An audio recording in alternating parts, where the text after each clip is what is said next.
Many people probably think climate change is a modern problem.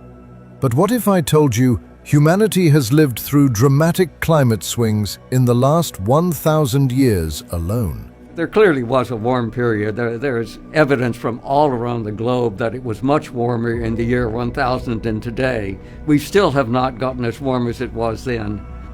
Today, climate change dominates politics and headlines.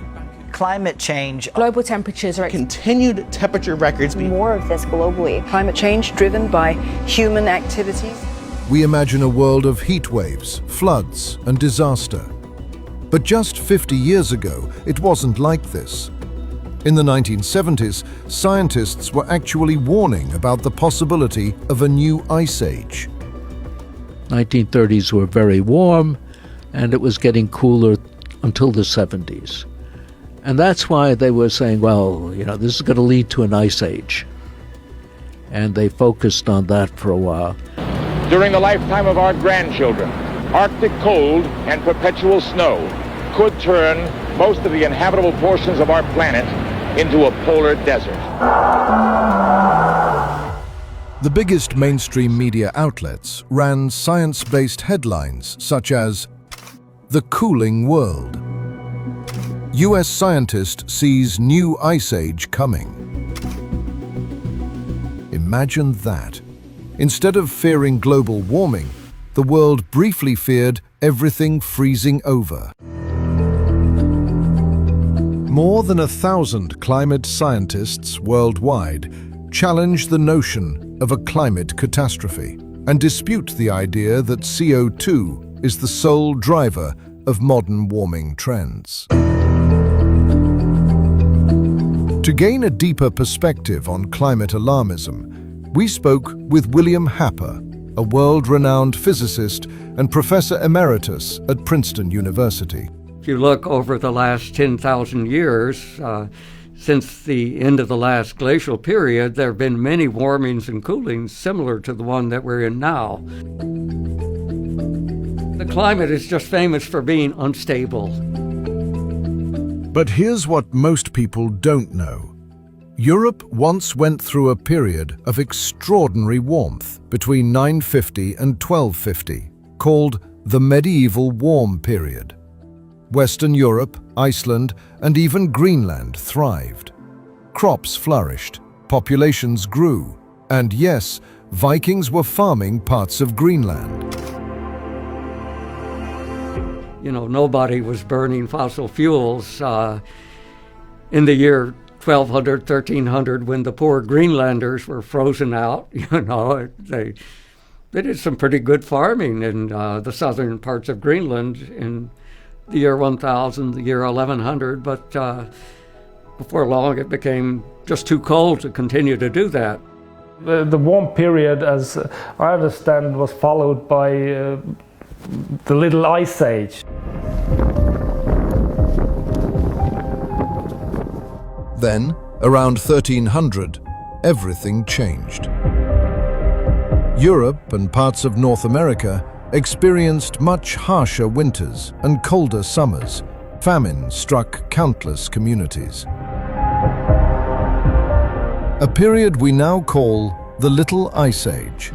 During winter, even in normally milder regions, rivers froze, harbors iced over, and alpine glaciers advanced.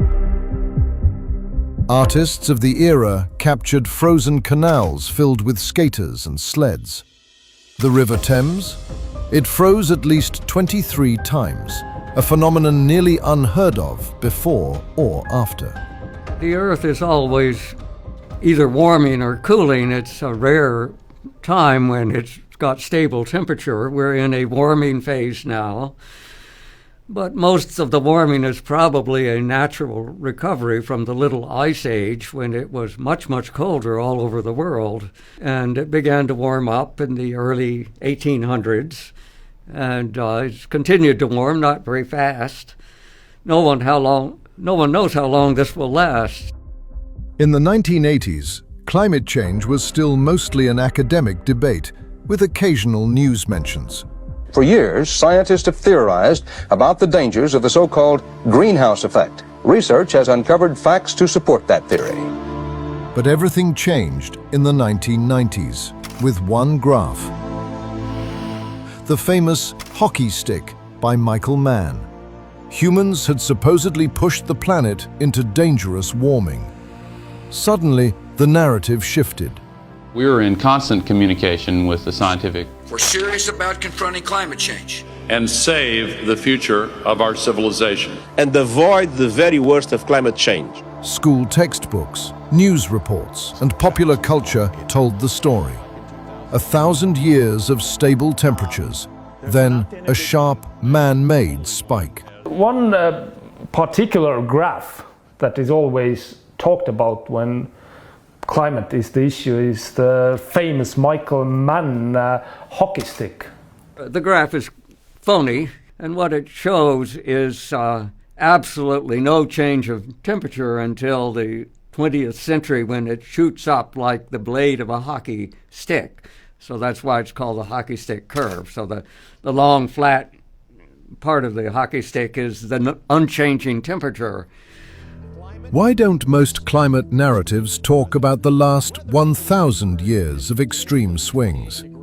Why did the medieval warm period and Little Ice Age largely disappear from textbooks? It was much warmer in Northern Europe and United States, North America in the year 1000 than it is today. There really was a medieval warm period, which was what allowed the Norse to settle in Greenland and have a century or two of successful agriculture there.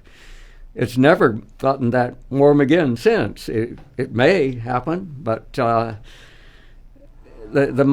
hockey stick curve basically erased that. When examining the oldest continuous temperature measurements in Europe, there is no dramatic hockey stick pattern.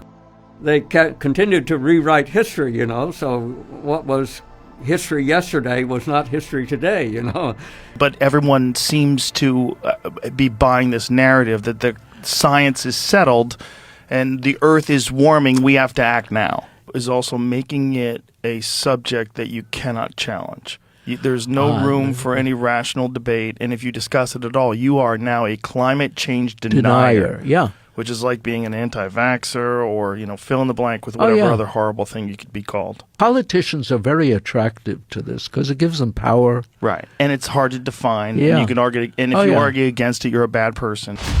Join the fight to defend our freedoms. Follow Freedom Research on X.